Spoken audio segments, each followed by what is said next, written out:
Kadakawa tiap hari, sebulan sekali, kadakawa setahun sekali, kadakawa seumur hidup sekali.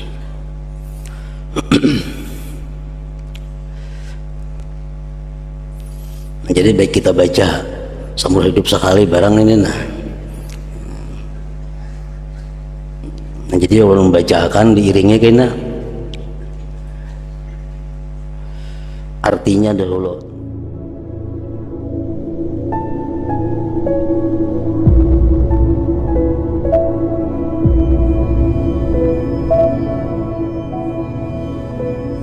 Bismillahirrahmanirrahim. Alhamdulillah rabbil alamin.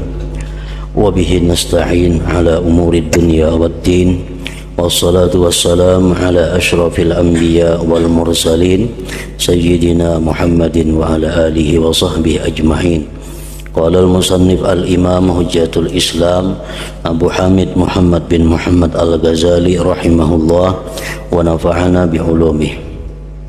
Wa kullul alam ka baitin wahid was sama'u saqfuhu fala ujubu minka annaka tadkhulu baita ghaniyin fatarahu muzawwaqan bisadghi mumawwahan bidzahab fala yanqati'u ta'ajjubuka minhu wala tazalu tadhkuruhu wa tasifu husnahu tula umrik wa anta abadan tanzuru ila hadzal baitil azim wa ila ardihi wa ila saqfihi wa ila hawaihi wa ila ajaibi amti'atihi wa gharaibi hayawanatihi wa bada'i nuqushihi summa la tatahaddatsu bihi wa la taltafitu biqalbika ilaihi fama hadzal baitu duna dzalikal bait alladhi tasifuhu bal dzalikal baitu huwa aidan juz'un minal ard allati hiya akhassu ajza'i hadzal bait ila akhirih.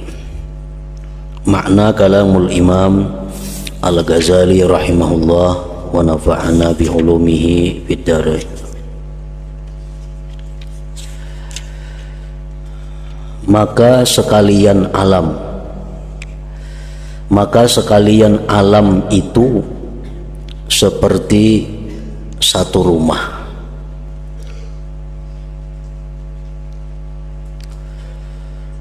Dan langit itu atapnya. Jadi bumi laksana lantainya. Dan sekalian yang ada di dalam bumi, yang ada di atas bumi merupakan perhiasan-perhiasannya. Dan yang mengherankan darimu adalah bahwa kamu memasuki rumah orang kaya. Maka kamu melihatnya rumah orang kaya tadi dipercantik dengan cat, disapuh dengan emas, lalu tidak putus-putus kagummu daripadanya, dan kamu senantiasa mengingatnya, dan kamu mensifatkan kebagusannya sepanjang umurmu. Dan sedangkan kamu memandang selamanya kepada rumah yang besar ini, yaitu bumi, langit, kepada tanahnya, kepada atapnya, kepada udaranya, kepada keajaiban-keajaiban barang-barangnya, keganjilan-keganjilan hayawannya, dan keindahan-keindahan ukirannya. Kemudian kamu tidak berbicara tentangnya, dan kamu tidak berpaling dengan hatimu kepadanya. Ini sesuatu keanihan dan keheranan bagi manusia, dimana kalau kita masuk ke rumah orang kaya yang begitu indah, yang begitu mewah, maka sepanjang umur kita ingat rumah itu, dan senantiasa kita mengisahkan tentang kehebatan, tentang keindahan rumah orang kaya tadi, tetapi kita tidak memikirkan dan tidak mengingat sedikit pun tentang keindahan, kecantikan dan keganjilan-keganjilan yang ada di rumah yang sangat besar, yaitu bumi dan langit itu. Padahal keajaiban-keajaiban yang ada di atas bumi dibanding dengan rumah orang kaya itu sangat tidak sesuai. Artinya lebih menakjubkan apa yang ada di permukaan bumi itu. Maka tidaklah rumah ini di bawah rumah yang kamu sifatkan itu. Padahal bumi ini dan langit ini adalah laksana rumah yang kehebatannya tidak di bawah daripada rumah orang kaya itu. Keganjilannya kada di bawah daripada rumah orang kaya itu, bahkan lebih. Bahkan rumah itu, rumah orang kaya tadi juga bagian dari bumi yang paling hina di antara bagian-bagian rumah ini. Dan bersamaan ini kamu tidak memandang kepadanya yang tidak ada sebab baginya selain rumah Tuhanmu. Dia Allah Tuhanmu sendirian membangunnya dan mengaturnya, dan kamu telah lalai kepada dirimu, Tuhanmu dan rumah Tuhanmu, dan kamu sibuk dengan perutmu dan parajmu yang tidak ada bagimu keinginan selain nafsu syahwatmu atau kehormatanmu. Artinya bahwa hal-hal itulah yang menyebabkan kita lalai daripada tafakur, lalai daripada merenungkan apa yang diciptakan Allah di muka bumi ini. Yang melalaikan tadi antara lain adalah sibuknya kita dengan urusan syahwat, sibuknya kita dengan urusan-urusan menjaga kehormatan diri kita.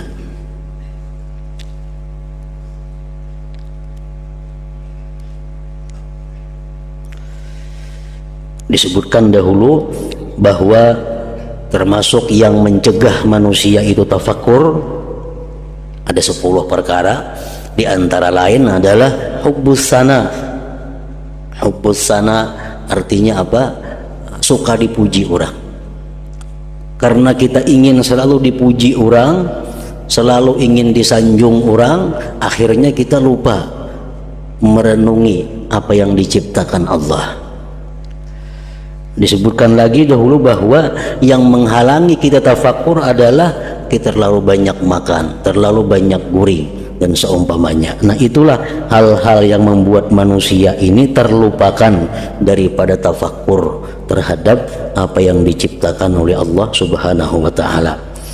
Padahal di dalam Al-Qur'an tidak sedikit Allah memerintahkan, "Qul," katakan wahai Rasul kepada umatmu, "Siru fil ardh, panzuru," berjalanlah kamu di muka bumi ini. Panzuru, tengok dan pikirkan. Banyak ayat di Al-Quran seperti itu. Siru, berjalanlah kamu fil ardh, di muka bumi. Panzuru, pikirkan olehmu. Nah, karena hal-hal tadilah yang menyebabkan kita terhalang daripada tafakur itu. Puncak nafsu syahwatmu adalah bahwa kamu memenuhi perutmu.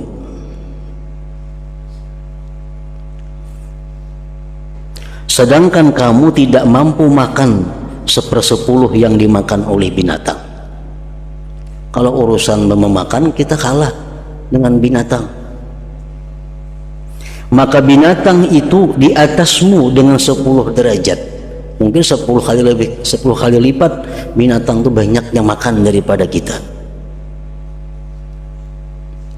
Nah, itu nang kita urusi, itu nang kita pikirkan, kayak apa kita makan, kayak apa kita ini, kayak apa kita itu.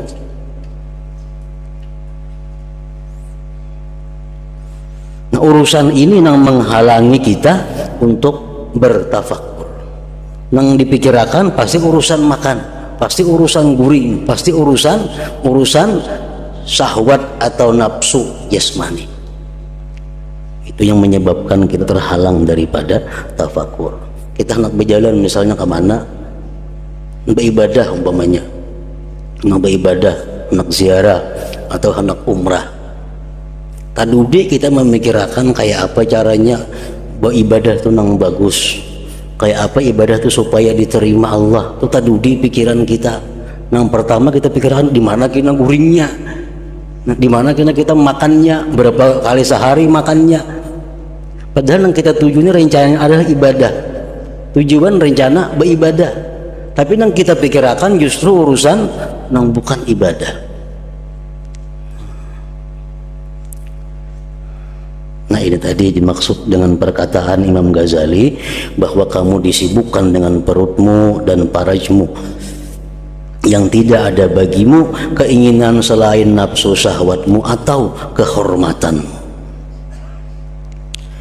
Dan puncak kehormatanmu adalah bahwa datang kepadamu 10 orang atau 100 orang dari kenalanmu, lalu mereka munafik dengan lisan mereka di hadapanmu, dan mereka menyembunyikan i'tikad yang jahat kepadamu. Jangan kita sangka orang-orang yang datang kepada kita itu i'tikadnya baik dengan kita. Kita merasa banyak berisi kenalan, banyak berisi papa Tuhan. Jangan kita menganggap bahwa samuan itu mendukung kita, kada. Banyak nang munafik, nang hanya pura-pura mendukung kita. Lalu mereka munafik dengan lisan mereka di hadapanmu, dan mereka menyembunyikan i'tikad yang jahat kepadamu. Kita berusaha menjaga citra diri, menjaga kehormatan. Itu kita pikirkan benar kayak apa supaya jangan rusak nama baik kita. Tujuannya apa?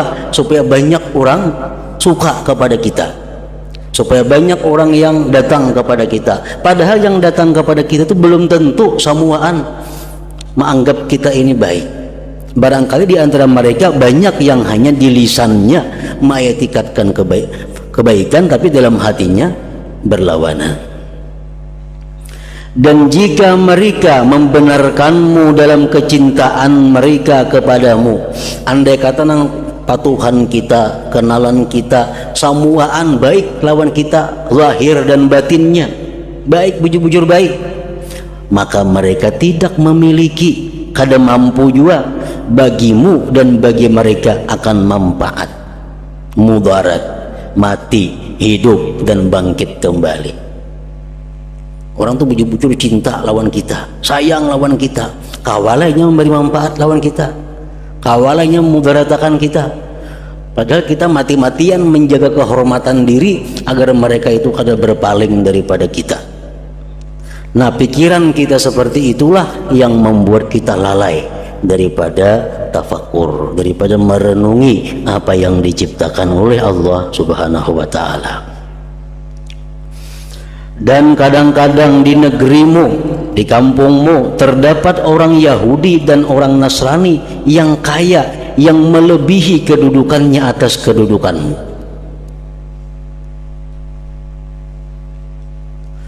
Dan kamu menyibukkan diri dengan tipu daya ini dan lalai dari memandang kepada keelokan kerajaan langit dan bumi. Kemudian kamu lalai dari memperoleh kenikmatan dengan memandang kepada keagungan Raja alamul malakut dan alamul mulki.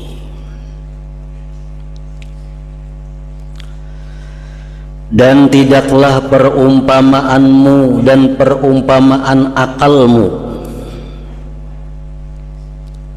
artinya kita nang berpikir melihat sesuatu rumah nang bagus, terkesannya kita luar biasa. Sepanjang umur terkesan dengan kebagusan rumah orang kaya tadi. Kita kada pernah memikirkan bagaimana hebatnya, ajaibnya ini alam semesta. Nah, kalau kita macam itu, maka akal kita ini kadada bidaknya melainkan seperti semut. Seperti semut yang keluar dari lubangnya yang digalinya dalam istana yang didirikan dari istana-istana raja, yang tinggi bangunannya, yang kukuh tiang-tiangnya, yang dihiasi dengan gadis-gadis dan pelayan-pelayan, macam-macam simpanan dan sesuatu yang berharga. Maka sesungguhnya semut itu apabila keluar dari lubangnya dan bertemu dengan teman-temannya, niscaya ia semut tidak berbicara. Kalau ia mampu berbicara selain tentang rumahnya, makanannya, dan cara menyimpannya. Adapun keadaan istana dan raja yang berada di dalam istana itu, maka semut tadi lalai daripadanya dan dari berpikir mengenainya. Bahkan tidak ada kemampuan bagi semut atas melewati dengan memandang tentang dirinya, makanannya, dan rumahnya kepada selainnya. Semut di dalam istana raja, padahal andaknya lubang samut itu. Nah, samut kan dipikirkannya apabila keluar urusan makanan, kayak apa cara menyimpan makanan, kayak apa cara makan, itu dipikirkannya. Ini kadang memandang, hebatnya istana ini, siapa ampunya, siapa yang mengulahnya. Samut kadang memikirkan itu nya. Nah, manusia yang pikirannya hanya memandang kehebatan duniawi ini, kadang memandang tentang keajaiban ciptaan Allah, sama seperti semut tadi akalnya. Sama seperti semut akalnya. Sebagaimana semut lalai dari istana tentang tanahnya, lantainya, atapnya, dinding-dindingnya, dan bangunan lainnya, dan ia lalai juga si semut tadi dari penghuni-penghuninya. Semutnya ada perlu tahu siapa raja di sini, ada perlu tahu, yang penting dicarinya gula, manis dicari. Maka kamu juga lalai dari rumah Allah Ta'ala, dari rumah yang dibikin oleh Allah, langit dan bumi ini, dan dari malaikat-malaikatnya yang menjadi penghuni langit-langitnya. Langit pertama, langit kedua itu kadada kusung barang sekilan, kadada kusung daripada dahi sujudnya malaikat-malaikat itu. Di langit pertama ada malaikat yang khusus hanya untuk berdiri bertasbih kepada Allah. Sabijian langit pertama itu penuh dengan malaikat-malaikat yang berdiri sampai hari kiamat. Demikian hadis Rasulullah mengatakan. Langit yang kedua penuh dengan malaikat-malaikat yang ruku kada beampihan sampai hari kiamat, dan kada ada panat. Langit yang ketiga malaikat-malaikat penuh dengan sujud kepada Allah. Nah, kita kada sampai memikirkan kepada hal-hal itu, bahwa malaikat-malaikat itu bisa sujud sedemikian lawas, bisa ruku sedemikian lawas, agar diciptakan oleh Allah Subhanahu wa Ta'ala.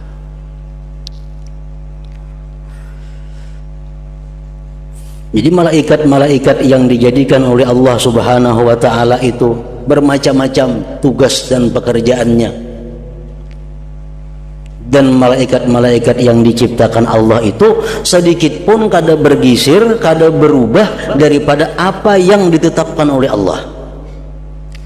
Ya Tuhan, ikam wahai malaikat, tugas ikam membaca subhanallah sampai hari kiamat. Itu pang dibacanya. Kalau tak alhamdulillah kada mau. Malaikat tak Allahu Akbar kada mau. Ada malaikat yang ditugasi ini, itu pang digawinya sampai hari kiamat. Dalam sebuah hadis Rasulullah SAW menyatakan, Inna lillah azza wa jalla amlakan khalaqahum kaipasya wa sawwarahum ala masya tahta arsyihi alhamahum ayyunadu qabla tulu'is syamas wa qabla gurubiha fi kulli yaum marratain. ala man wassa'a ala iyalihi wa jiranihi wassa'a Allahu ta'ala alaihi fid dunya ala man dayyaqa Allah alaihi ala inna Allah qad a'taakum li nafaqati dirhamin ala iyalikum 70 kintara wal kintaru mislu Uhud wazna anfiqu wa la tajma'u wa la tudayyiqu wa la tuqtiru wal yakun aktsaru nafaqatikum yaumal jumu'ah. Sesungguhnya Allah ada mempunyai malaikat yang dia ciptakan bagaimana dia menghendaki di bawah arasnya Allah. Malaikat ini tugasnya apa? Tugas malaikat ini hanya berseru 2 kali sehari, sebelum subuh dan sebelum tenggelam matahari. Itu aja gawiannya. Habis itu diam sepanjangnya. Karena bila sebelum subuh berteriak, malaikat ini berseru. Nah, apa yang diseruakannya? Ala man wassa'a ala iyalihi wa jiranihi wassa'a Allah ta'ala alaihi fid dunya. Ketahuilah, orang yang melapangkan keluarganya dan tetangganya, Allah lapangkan dia di dalam dunia. Ala man dayyaqa Allahu alaih, siapa yang menyempitkan atau kikir kepada keluarganya atau jirannya, Allah sempitkan dalam kehidupannya. Ala ketahui ulihmu, sesungguhnya Allah memberikan kamu untuk nafkah 1 dirham atas keluargamu diganjar dengan 70 kintar. 1 kintar itu setimbangan gunung Uhud. Maka nafkahkanlah hartamu dan jangan kau kumpulkan dan jangan kau sempitkan dan jangan kau kikir, dan hendaklah nafkah kamu itu terbanyak, artinya diperbanyak yaumal jumu'at, pada hari Jumat. Nah, itu aja tugas malaikat nih. Bisukan berseru, nah itu ranahnya kayaknya parak maghrib nih itu pulang diucapakannya sampai hari kiamat.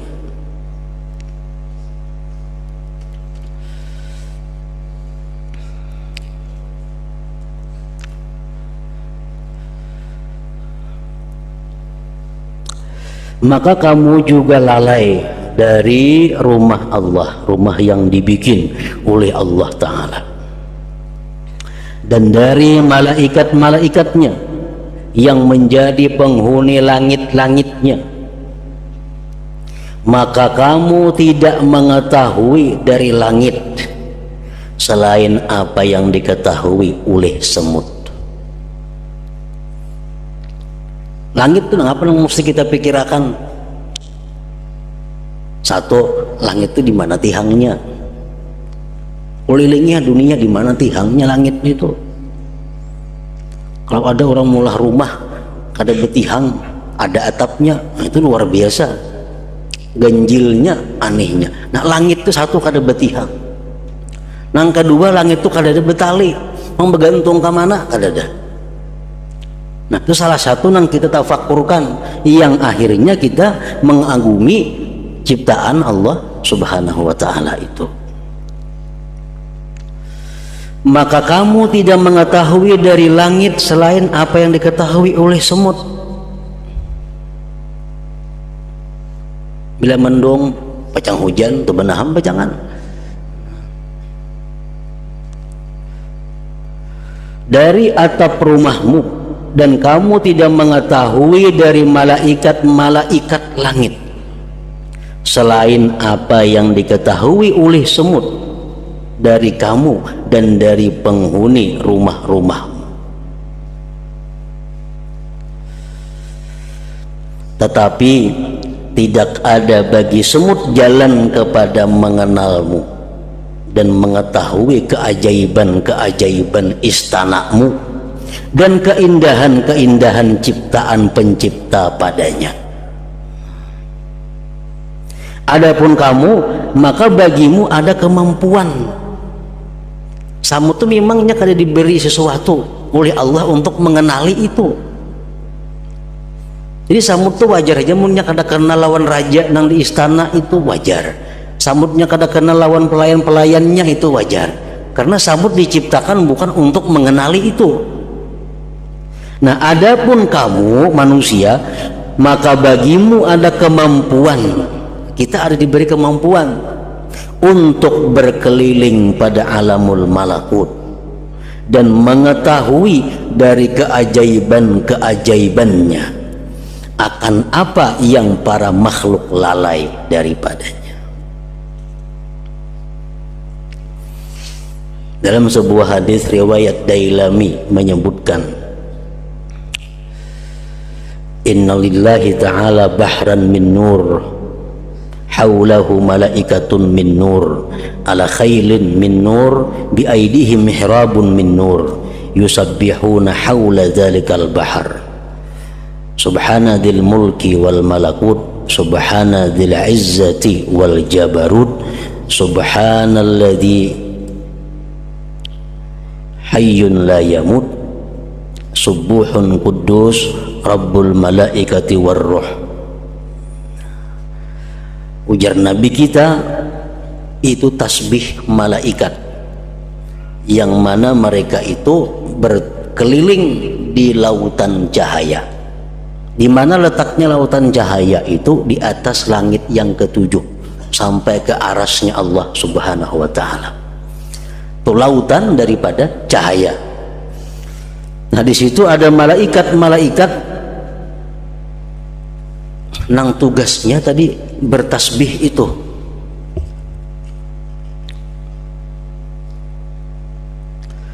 Lalu ujar Nabi kita, paman qalaha fi yaumin aw syahrin aw sanatin marratan aw umrihi wafarallahu lahu ma taqaddama min dhanbihi wa ma ta'akhkhar walau kanat mithla zabadil bahar aw misla ramlin alij aw farrin minaz zahab.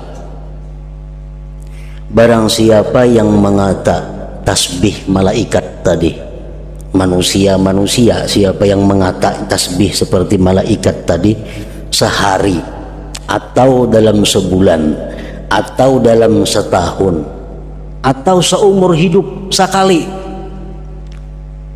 Allah ampuni baginya dosa-dosa yang lalu dan dosa-dosa yang akan datang, sekalipun banyaknya dosa-dosa itu seperti buih di laut atau seperti tumpukan pasir-pasir yang ada di muka bumi ini, atau dosanya itu dosa yang besar seperti lari daripada medan perang. Nah, ada malaikat yang tasbih seperti itu dan dianjurkan oleh Nabi untuk membaca itu. Kadakawa tiap hari, sebulan sekali, kadakawa setahun sekali, kadakawa seumur hidup sekali.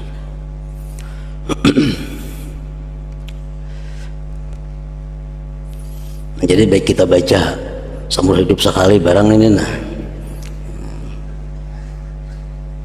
Jadi orang membacakan diiringi kena artinya dahulu, subhanadzil mulki wal malakut, maha suci Tuhan yang mempunyai alam mulki dan malakut. Subhanadzil izzati wal jabarut, maha suci Tuhan yang mempunyai kemuliaan dan alam jabarut.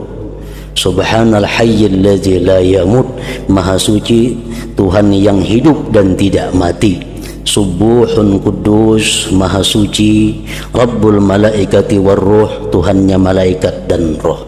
Nah, itu artinya. Jadi kita baca sekali, subhanadzil mulki wal malakut,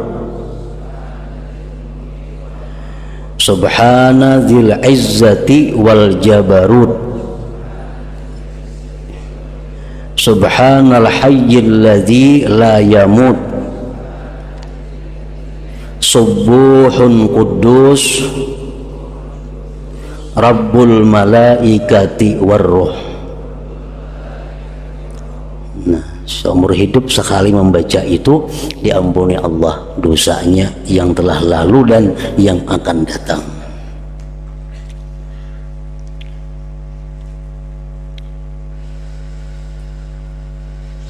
Dan hendaklah kita, ujar Imam Ghazali, menggenggam tali pembicaraan tentang hal ini, artinya menyudahi.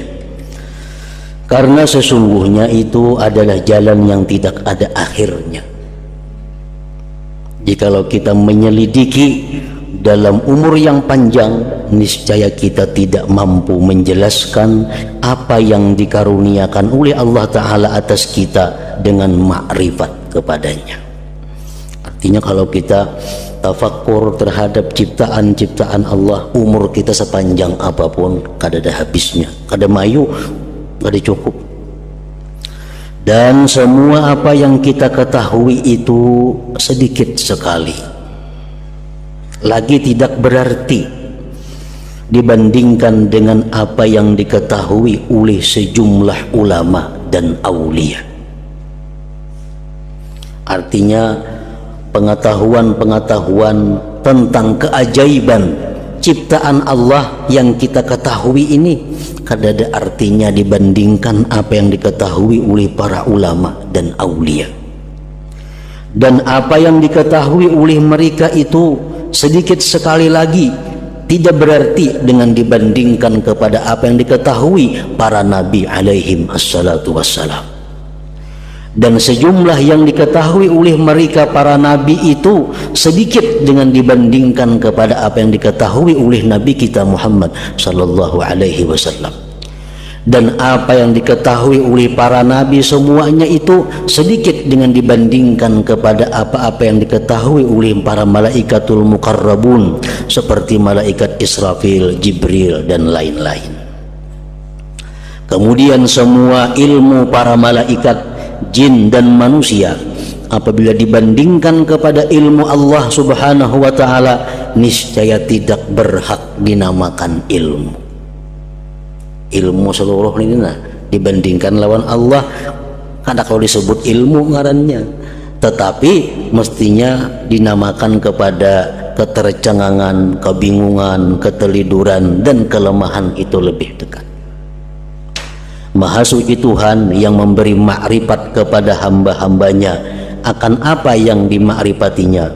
Kemudian dia berfirman, wa ma'utitum minal ilmi illa qalila. Artinya, dan tidaklah kamu diberi pengetahuan melainkan sedikit. Maka inilah penjelasan ikatan-ikatan jumlah yang berkeliling padanya pikiran orang-orang yang berpikir tentang makhluk Allah Ta'ala, dan tidak ada padanya pemikiran tentang zat Allah Ta'ala. Tetapi pasti diperoleh faidah dari berpikir tentang makhluk akan makrifat kepada pencipta. Artinya ulahannya aja sehebat itu, apalagi penciptanya, kebesarannya, keagungannya dan kekuasaannya. Dan setiap kali kamu memperbanyak makrifat tentang keajaiban ciptaan Allah Ta'ala, maka makrifatmu dengan keagungannya dan kebesarannya itu lebih sempurna. Ini adalah sebagaimana kamu membesarkan orang alim disebabkan makrifatmu akan ilmunya. Maka kamu senantiasa melihat kepada keganjilan demi keganjilan dari karangannya atau syairnya, maka kamu bertambah makrifat dengannya, dan dengan kebaikannya kamu bertambah menghormatinya, mengagungkannya dan memuliakannya, sehingga setiap kata dari kata-katanya, setiap bait syair yang menakjubkan dari bait-bait syairnya itu menambahkannya akan tempat dari hatimu yang mendorong mengagungkannya di dalam dirimu. Nah, jadi ini perbedaan antara manusia dengan Rasulullah Sallallahu Alaihi Wasallam dan Allah Ta'ala. Rasulullah contohnya, setiap kita selidiki Rasulullah Sallallahu Alaihi Wasallam itu, kita selidiki satu demi satu sekemampuan kita, karena Rasulullah itu seperti laut yang tidak ada tepinya dan kada bisa diselidiki secara menyeluruh. Nah, sekemampuan kita meneliti tentang Rasulullah, maka kita akan semakin cinta kepada beliau. Teliti mulai daripada kaki Rasulullah, rambutnya sampai perangainya, kata-katanya, tidurnya, apapun.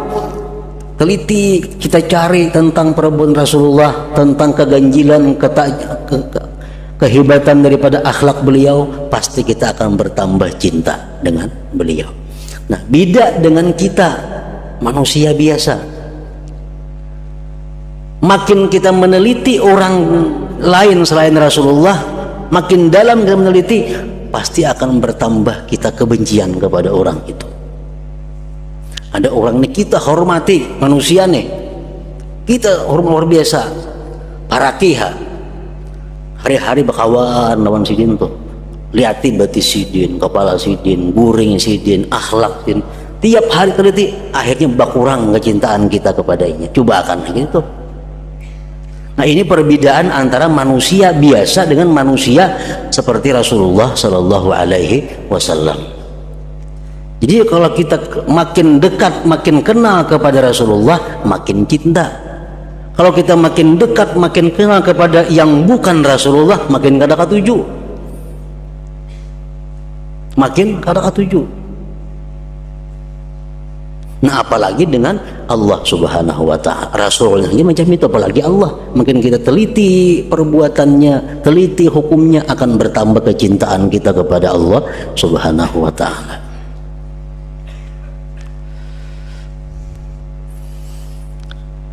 Kalau sejauh-jauh umpamanya bini kita aja teliti ya tunggu di kita. Kada usah orang lain. Teliti tiap hari, teliti kayaknya kada ketujuh lagi lawan bini. Bini lawan laki kayak itu juga. Karena itulah sudah manusia, makin didalami makin nampak kekurangannya, makin dalam makin nampak kekurangannya. Kenapa? Karena manusia berasal daripada yang kurang juga. Rasulullah berasal daripada nur, daripada cahaya. Itu perbedaan antara manusia dengan Rasulullah.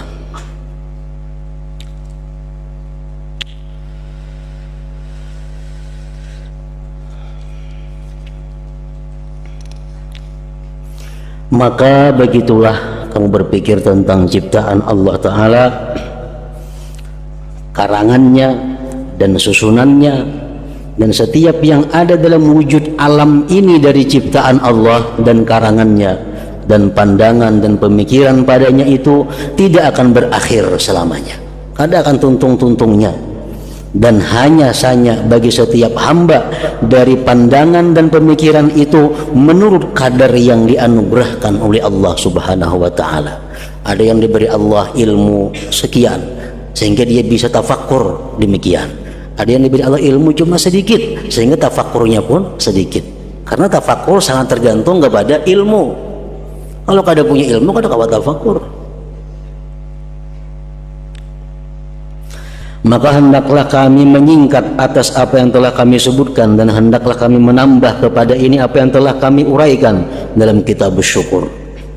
Sesungguhnya kami memandang dalam kitab ini, kitab tafakur artinya, pada perbuatan Allah Ta'ala dari segi bahwa itu adalah perbuatan kebaikan kepada kita dan pemberian nikmat atas kita. Sesungguhnya kami memandang dalam kitab itu, nah itu kitab syukur, itu kitab syukur, perbuatan Allah bahwa itu adalah perbuatan kebaikan kepada kita dan pemberian nikmat atas kita. Dalam kitab ini tafakur nih, kami memandang padanya dari segi bahwa itu adalah perbuatan Allah saja. Dan setiap apa yang kami pandang padanya, maka bahwa ahli tabiat, tinggal ahlinya, maka bahwa ahli tabiat memandang padanya dan pandangannya itu menjadi sebab kesesatannya dan celakanya. Lain pandangan orang yang diberi Allah hidayah dengan pandangan orang yang ahli tabiat. Ahli tabiat orang-orang yang menyatakan bahwa sesuatu yang di alam ini adalah terjadi sesuai dengan alamnya. Kenapa hujan terjadi? Karena ini ada hujan. Ini kada memandang kepada Allah. Nah, ilmu-ilmu seperti itu menambah sesat seseorang. Ini kada berpikir bahwa yang menghujanakan ini Allah, itu hanya sebabnya aja kada berpikir. Yang hujan terjadi karena air laut, karena ini, karena itu jadi hujan. Jadi seolah-olah tabiat itulah yang memberi bekas. Nah, kalau macam itu berpikir, sesat dan celaka.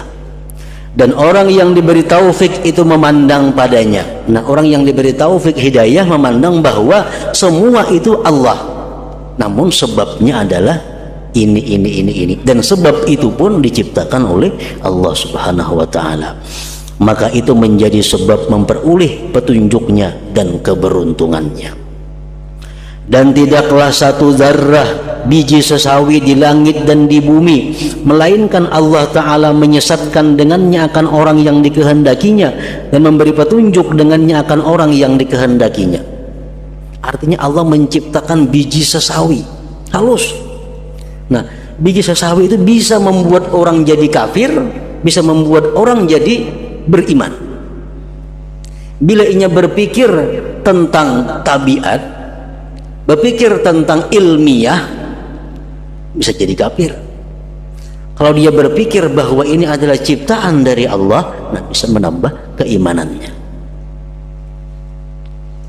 Dalam Al-Quran contohnya, Allah membuat satu contoh dalam Al-Quran itu nyamuk atau kebibitak. Al-Quran ada nyamuk, ada kebibitak, ada. Nah, Allah memfirmankan itu, banyak orang-orang yang tambah sesat, banyak orang yang tambah beriman. Yang sesat apa Tuhan maulah nyamuk ini diulah contoh, kadang-kadang baik pada nyamuk lagi. Nah, ini jadi sesat. Dan itu banyak terjadi di masa zaman Nabi kita. Nah, orang-orang yang diberi taufik oleh Allah, mereka melihat bahwa setiap Allah membuat contoh itu pasti ada rahasia yang tersembunyi di dalamnya. Nah, itu menambah keimanannya.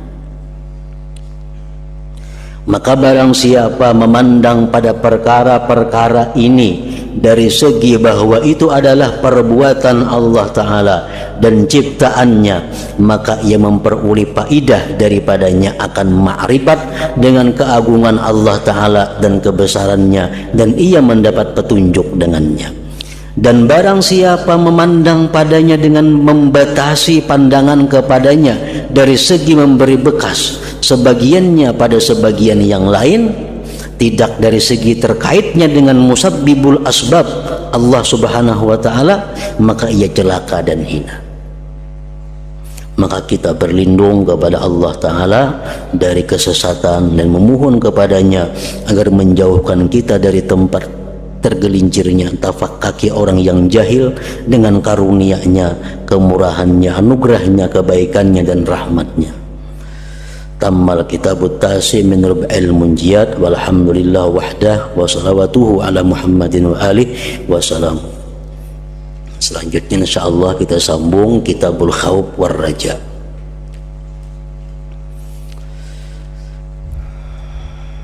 Dan diumumkan pengajian malam Jumat sementara bulan Maulid ini kita liburkan.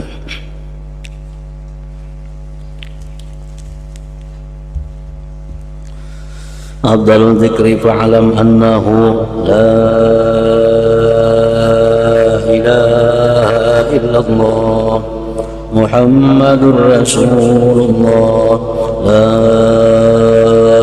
ilaha illallah Muhammadur Rasulullah, la ilaha illallah Muhammadur Rasulullah, la ilaha illallah, la ilaha illallah, la ilaha illallah, la ilaha illallah, la ilaha illallah. Allahu Allah, Allahu Allah, Allahu Allah, Allahu Allah, Allahu Allah, Allahu Allah, Allahu Allah, Allahu Allah, Allahu Allah, Allahu Allah, Allahu Allah.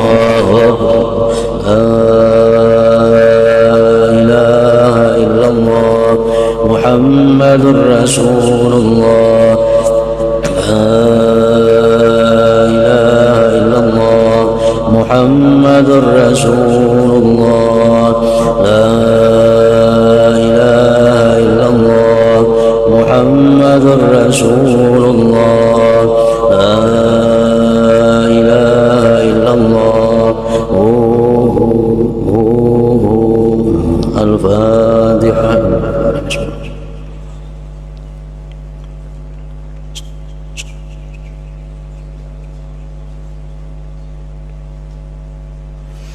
يا أيها الراجون منه شفاعة صلوا عليه وسلموا تسليما اللهم صل وسلم